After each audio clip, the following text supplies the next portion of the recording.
22 जनवरी। प्राण प्रतिष्ठा से पूर्व अयोध्या में इतने बड़े चमत्कार का होना सभी को आश्चर्य में डाल रहा है। कुछ लोगों ने इसके साक्षात दर्शन किए हैं, जिन्होंने अपनी आंखों देखी जो बताएं, उसे सुनकर आपकी भी रोंगटे खड़े हो जाएंगे। आगे बढ़ने से पहले अगर आप एक सच्चे सनातनी हैं, प्रभु श्री राम को अपना आराध्य मानते हैं, तो इस वीडियो को लाइक करके कमेंट बॉक्स में जय श्री राम जरूर लिखें। दोस्तों, 22 जनवरी 2024 को रामलला अयोध्या के नए भव्य मंदिर में विराजमान होंगे। इस शुभ कार्यक्रम के लिए पूरे देश में निमंत्रण बांटा जा रहा है।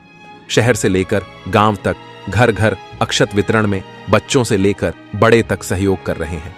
यहां तक कि महिलाएं भी घर घर जाकर अक्षत और श्री राम की अयोध्या की फोटो वितरण कर रही हैं। अयोध्या में राम मंदिर में भगवान रामलल्ला की प्राण प्रतिष्ठा कार्यक्रम की तैयारियां तेजी से की जा रही हैं।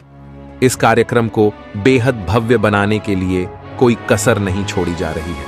इस बीच राम मंदिर निर्माण का कार्य भी तेजी से किया जा रहा है। मंदिर निर्माण में जो लक्ष्य लिया गया था, उसमें लगभग 80% कार्य हो चुका है। 70 खंभों पर मूर्तिकारी का काम चल रहा है। पिछले दिनों त्योहार की वजह से ये धीमा पड़ गया था, लेकिन अब वो भी तेज गति से पूरा हो जाएगा। निर्माण कार्य जल्द से जल्द पूरा करने के लिए सभी मजदूर रात दिन मेहनत कर रहे हैं।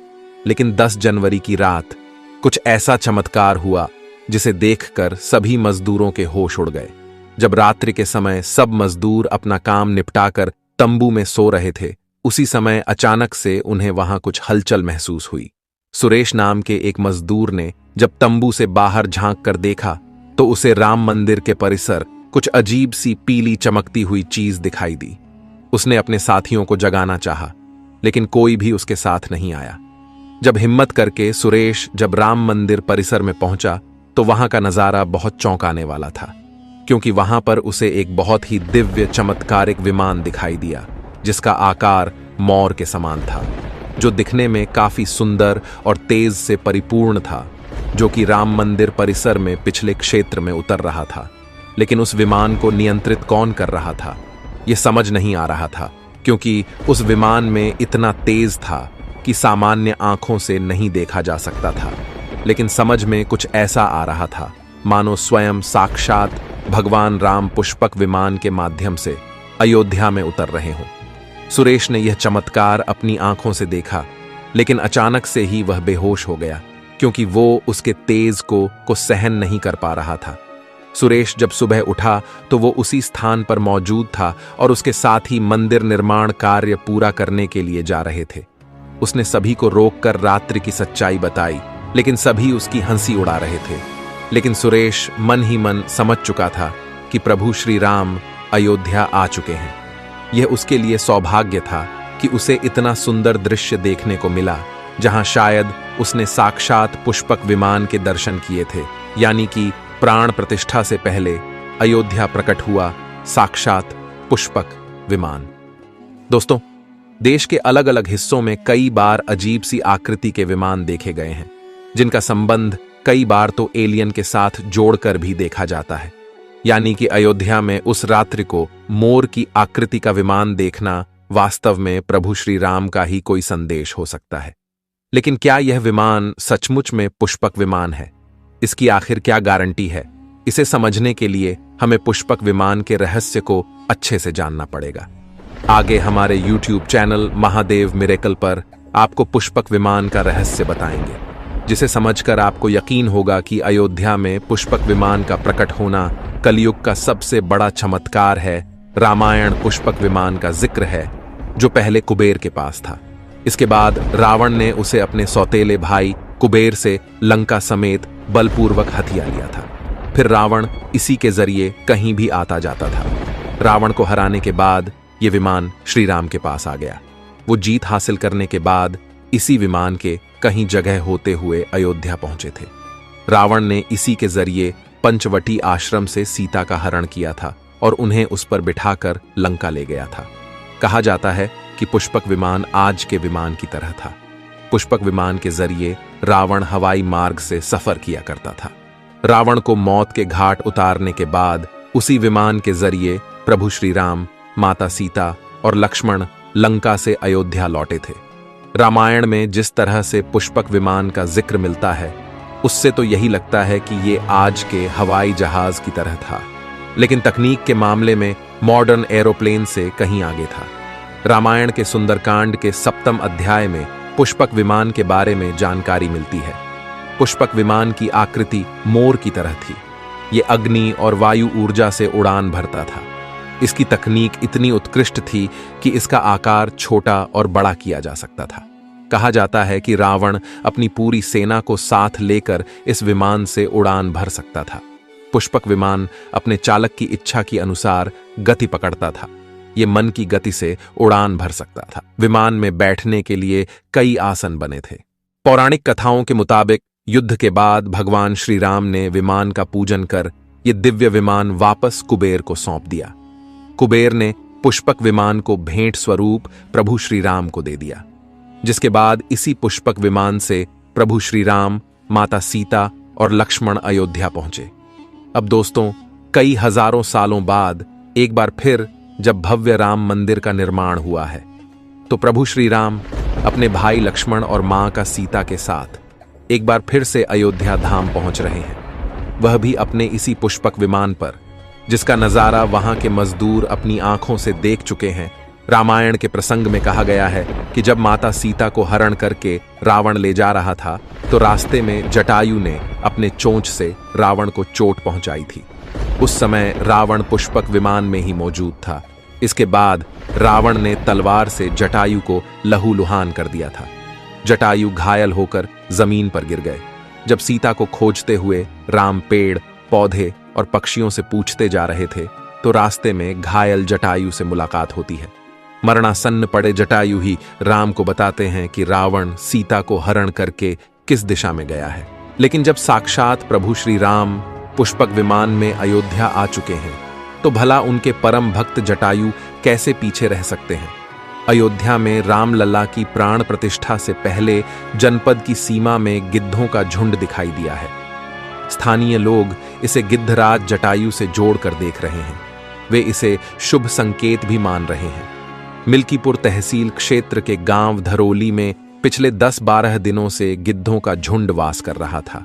हालांकि उस गांव से गिद्ध उड़ गए हैं, लेकिन अयोध्या की सीमा में यहां वहां दिखाई दे रहे हैं। गांव वालों का कहना है कि पिछले 20 वर्षों से हम लोगों ने इलाके में गिद्ध नहीं देखे। अब जब राम मंदिर बन रहा है, तो इस गांव में लगभग 50 की संख्या में गिद्ध आकाश में दिखाई दे रहे हैं। उनमें से 10-12 गिद्ध गांव में ही सेमल के पेड़ पर वास कर रहे थे। गिद्धों के दिखने की घटना को ज्यादातर लोग राम से जोड़कर देख रहे हैं और शुभ संकेत भी मान रहे हैं। 22 जनवरी को होने वाले प्राण प्रतिष्ठा के समारोह में देश के प्रधानमंत्री नरेंद्र मोदी ने देश विदेश की कई महान हस्तियों को निमंत्रण दिया है। लेकिन आपको जानकर हैरानी होगी, नेपाल में भी कुछ विशेष लोगों को समारोह में आने का निमंत्रण दिया गया है। इसके पीछे का रहस्य जानकर आपके भी होश उड़ जाएंगे, क्योंकि नेपाल को भगवान श्री राम का ससुराल कहा जाता है। क्योंकि नेपाल एक समय पर जनकपुर धाम था, जहां के राजा थे राजा जनक, और उनकी पुत्री मां सीता वहीं पर भूमि में से प्रकट हुई थी। जनकपुर धाम, जिसे मिथिला भी कहा जाता था।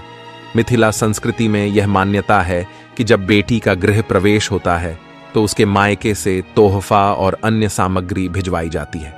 इसी परंपरा के मुताबिक जब प्रभु राम का मंदिर में गृह प्रवेश होगा, तो सीता जी की ओर नेपाल से अयोध्या उपहार आ रहे हैं, जिसे भार यात्रा का नाम दिया गया है।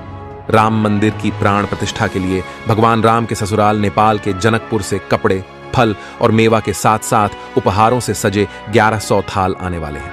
इसमें आभूषण, बर्तन, कपड़े और मिठाइयों के अलावा भार भी आएगा, जिसमें 51 प्रकार की मिठाइयां, दही, मक्खन और चांदी के बर्तन शामिल होंगे। 22 जनवरी को प्राण प्रतिष्ठा समारोह होने वाला है।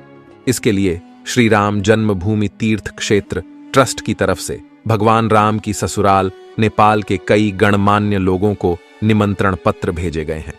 दोस्तों, आज हम राम मंदिर को बनते हुए देख रहे हैं। यह हमारा सौभाग्य है। लेकिन इस भव्य राम मंदिर के बनने में कई हजारों कारसेवकों और राम भक्तों का बलिदान छुपा है। उस समय आक्रमणकारियों ने काशी, मथुरा के साथ ही अयोध्या में भी लूटपाट की और पुजारियों की हत्या कर मूर्तियां तोड़ने का क्रम जारी रखा। लेकिन 14वीं सदी तक वे अयोध्या में राम मंदिर को तोड़ने में सफल नहीं हो पाए, क्योंकि हर बार राम मंदिर और अयोध्या की रक्षा करने के लिए आसपास के राजा मदद भेज देते थे। हजारों साधुओं ने भी मंदिर की रक्षा के लिए अपने प्राणों की आहुति दे दी। विभिन्न आक्रमणों को झेलते हुए श्री राम की जन्मभूमि पर बना भव्य मंदिर 14वीं शताब्दी तक बचा रहा। कहते हैं कि सिकंदर लोदी के शासनकाल के दौरान यहां भव्य मंदिर मौजूद था। 14वीं शताब्दी में हिंदुस्तान पर मुगलों का अधिकार हो गया और उसके बाद ही राम जन्मभूमि एवं अयोध्या को नष्ट करने के लिए कई अभियान चलाए गए। 1527-28 में इस भव्य मंदिर को तोड़ दिया गया और उसकी जगह बाबरी ढांचा खड़ा किया गया। कहते हैं कि मुगल साम्राज्य के संस्थापक बाबर के एक सेनापति ने बिहार अभियान के समय अयोध्या में श्री राम के जन्म स्थान पर स्थित प्राचीन और भव्य मंदिर को तोड़कर एक मस्जिद बनवाई थी। 19 जनवरी 1885 को हिंदू महंत रघुबीर दास ने पहली बार इस मामले को फैजाबाद के न्यायाधीश पम हरिकिशन के सामने रखा था। इस मामले में कहा गया था कि मस्जिद की जगह पर मंदिर बनवाना चाहिए, क्योंकि वह स्थान प्रभु श्री राम का जन्म स्थान है। वर्ष 1947 में भारत सरकार ने मुसलमानों को विवादित स्थल से दूर रहने के आदेश दिए और मस्जिद के मुख्य द्वार पर ताला लगा दिया गया, जबकि हिंदू श्रद्धालुओं को एक अलग जगह से प्रवेश दिया जाता रहा। लेकिन सन 1979 में एक ऐसा चमत्कार हुआ जिसे देखकर मुसलमानों की भी आंखें खुल गईं। यह रामलल्ला का बहुत बड़ा चमत्कार था कि मस्जिद के अंदर से अचानक ही रामलल्ला की मूर्ति प्रकट हो गई। कुछ कट्टरपंथियों का कहना था कि कुछ हिंदू दलों ने रात्रि के समय चुपके से यहां पर मूर्तियां रखी है। 1939 में भगवान राम की मूर्तियां मस्जिद में पाई गईं। मुसलमानों ने इस पर विरोध व्यक्त किया और दोनों पक्षों ने अदालत में मुकदमा दायर कर दिया।